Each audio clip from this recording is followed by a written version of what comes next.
nuyu waa télévision bi maa ngi tudd Ibrahima Diop maay responsable laboratoire bu Touba Matériaux tout ce qui est essai laboratoire essai in situ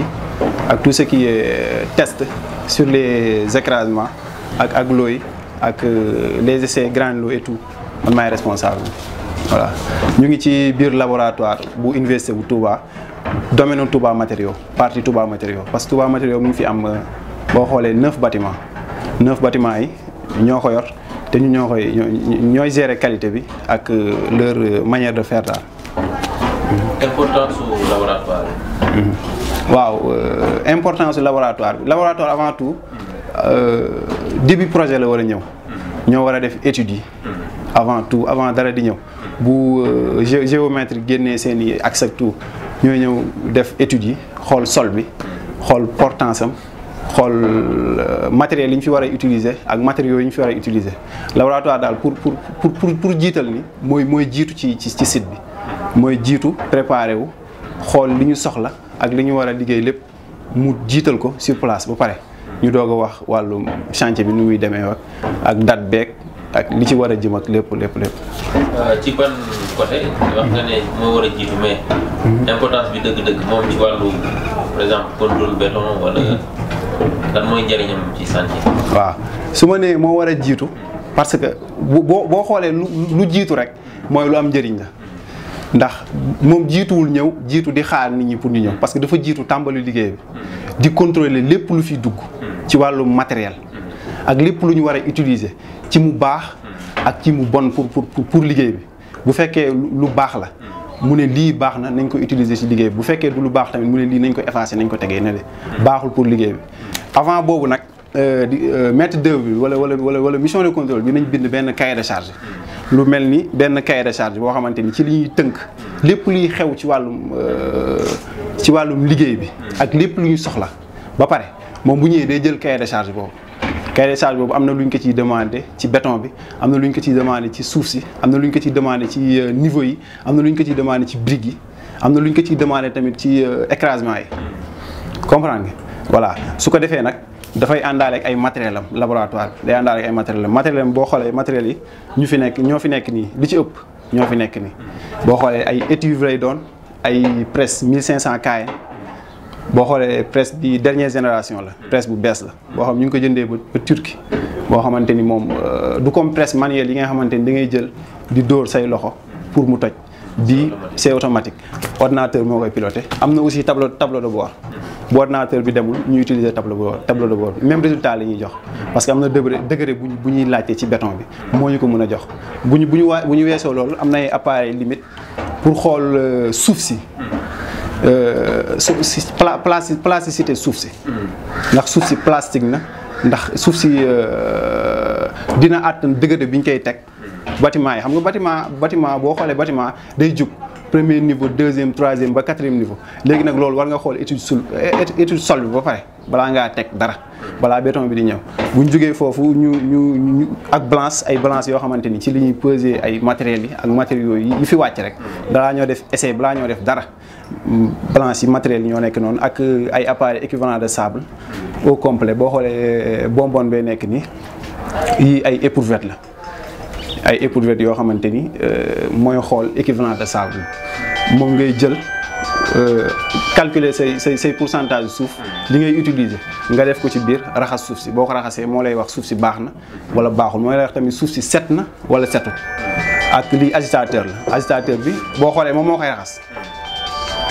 am na ñu koy def nag par loxo mais loolu du méthode bi gën moo tax ñun ñu dem outil méthode yi nga xamante ni moo gën a pratique méthode yu baax yi ñu jël ko di ko utiliser agitateur da nga koy branché ci courant automatique la moom tamit comme presse bi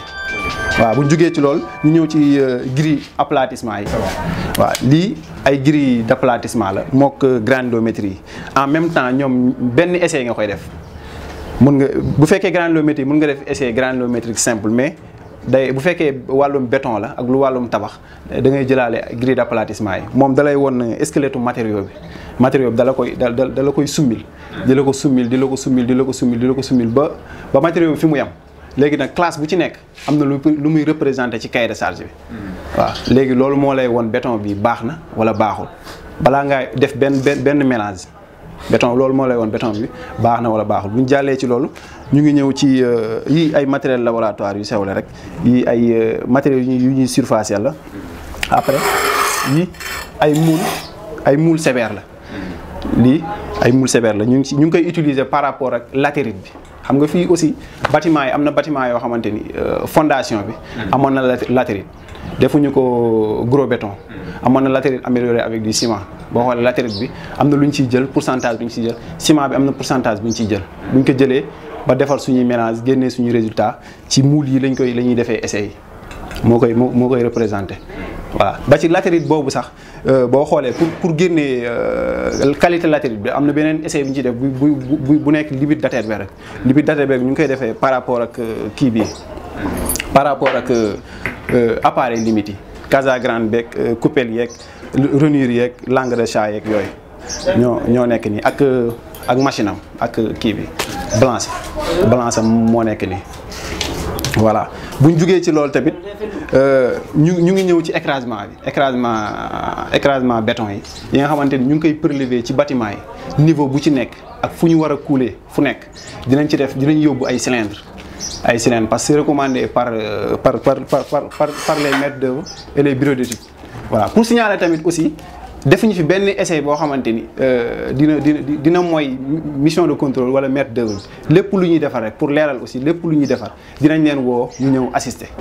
bu ko defee ñu assister ñoom ñu taxaw di xool ñun ñuy liggéey bu fekkee tamit li ñuy liggéey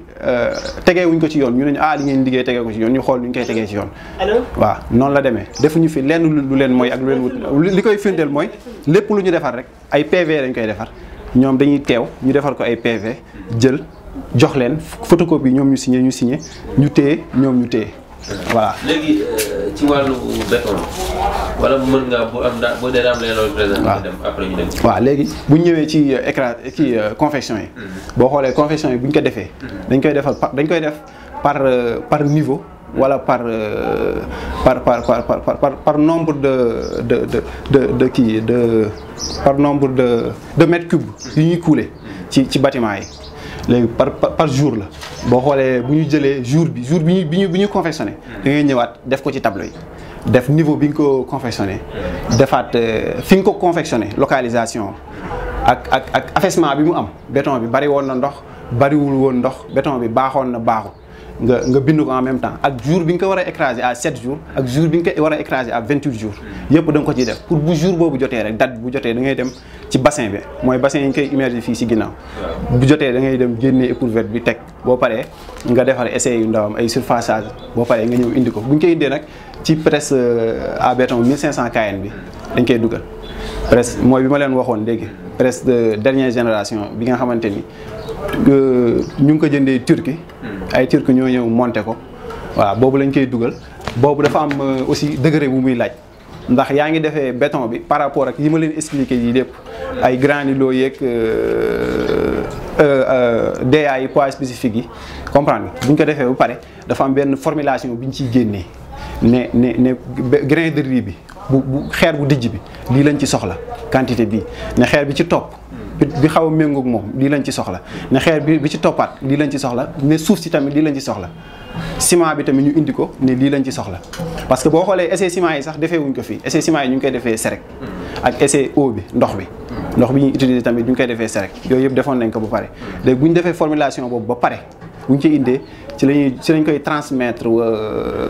suñu directeur des travaux wala conducteurs yi ñoom ñoo koy jox seen i chef de chantier ak seen i collaborateurs ñoom moom la ñuy utiliser def benn ménage bu ñu defee ménage bi ñun dañ koy toppaat dañuy demaat fi ñu defee ménage bi jëlaat ci prélèvement bu ñu ci jëlee prélèvement mooy li ma leen expliqué léegi jëlaat date yi en même temps ñëw immerger ko le jour prévu ñu génnee ko bu ñu ko génnee ci la ñuy def écrasement yi mooy presse bi dañ koy defee rek en même temps presse 1500 kN léegi nag formulation boobu dafa am degré bu ñu ko fixé ñun ñu ngi defee suñu formulation ak B25 ci ciment wu 42,5 comprendre nga dosage 350 léegi nag bu ñu ko dugalee surface ba dugal ko ci kii bi résultat boobu lañ ci soxla résultat boobu nag fekk amuñu ko mënuñu wax ni suñu béton baax na waaw léegi résultat boobu nag ñun dañuy am résultat bu ko ëpp sax boo xoolee ci 28 jours yi ak 7 jours yëpp loolu moo nekkoon li nga xamante ni war nañ ko mën a leeral ci béton bi. bu ñu fa jógee tamit étive bi maa ngi leen ko doon wax léegi étive bi nekk lu dul loo xamante ni moom day génnee ndox ci matériau bi parce que matériau bu fi indi balaa nga kaa utiliser war nga mën a génnee ndox bi am pourcentage bu ndaw boo xamante ni boo commencé liggéey après ndox bi du la sonal boo defee tuuti ndox bi du bari trop moo tax ñu indi fi étive bi ça fait que day réduire ndox bi rek wàññi ndox bi ba mu nekk ay pourcentage yu ndaw waaw étive bee nekk nii da nga koy chauffer nag à degré bi la concerné soit nga chauffer ko à 105 degrés wala à 150 degrés. Voilà en global daal pour expliquer leen laboratoire mooy li nga xamante ni mënul ñàkk ci chantier te moo fay njëkk te moo fay mujj te bu fa amul mun nañu wax ni chantier boobu tamit ni muy doxee baaxul wala déroulement dana ko yomb daal. waaw bu fa nekkul mooy chantier boobu jubut waaw teguñu ko ci xam-xam teguñu ko ci yoon ndax liggéey bu ci nekk war na nekk liggéey boo xamante ni dafa war a set ñu koy saytu ci moment bu nekk ngay taxaw di saytu liggéey bi boo paree nga defal ko lu wóor bindal ko ay procès verbal yu wóor defal ko ay PV yoo xam da nga koy représenté fu ñu mënti dem ñu xam ni yéen a ngi doon liggéey yéen a ngi koy teg ci yoon boo xoolee yii ay procès verbal granulométrie ñoo nekk ni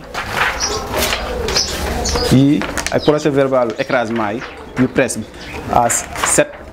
et à 28 jours boo xoolee résultat yi du doon benn yii boo xoolee ay procès verbal équivalent de sable yi benn bu ci nekk rek essai bu ci nekk bu ñu ko defee ba pare dinañ ko defaral procès verbal présenté ko mission de contrôle fekk ñoom assisté woon nañ ba pare ñu présenté waat leen ko ñu xool seen op. Ah, bonjour, je me présente, je suis Ibrahima Diop, le responsable du laboratoire de l'Université de Touba, plus particulièrement dans le domaine de Touba Matériaux. On est là sur les sites,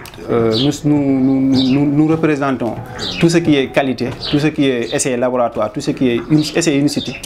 sur ce site. Les bâtiments qui nous concernent, je peux dire on a 9 bâtiments ici. Tous les bâtiments sont